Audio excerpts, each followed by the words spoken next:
ГСП онлайн. Городские новости сейчас. Вторник, 14:00. Круглый стол с представителями налоговой инспекции по декларационной кампании 2017. Среди участников представители ухтинского бизнеса и общественных организаций, например, Союза ветеранов Афганистана и событий в Чечне. В частности, многих интересует вопрос с налоговыми вычетами.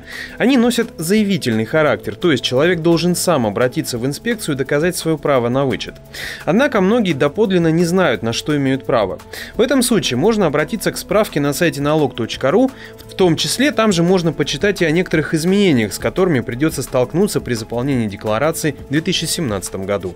Что проще для физических лиц, это то, что им предоставляется право у работодателя получать социальные вычеты на обучение, на лечение, добровольное страхование жизни на срок не менее 5 лет.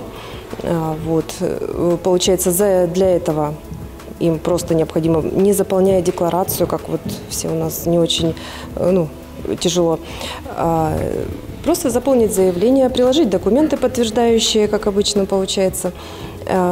И в течение 30 календарных дней налоговая инспекция выдает ему уведомление для того, чтобы предъявить работодателю, и работодатель, чтобы не удерживал налог на доходы физических лиц. Единственная сложность по декларированию доходов по поводу того, что теперь необходимо по имуществу, по недвижимому имуществу, которое мы продаем с 2016 года и приобрели его тоже в 2016 году, это имущество продается по стоимости, соответственно, не менее 70% от кадастровой стоимости.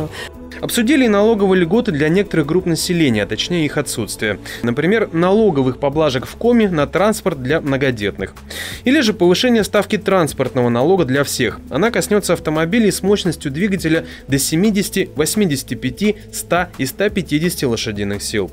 Более детальные изменения можно выяснить опять же на том же сайте налог.ру или же в самой инспекции. Кстати, стоит поторопиться. Срок предоставления декларации в налоговую инспекцию за прошлый год в этом году назначен до 2 мая.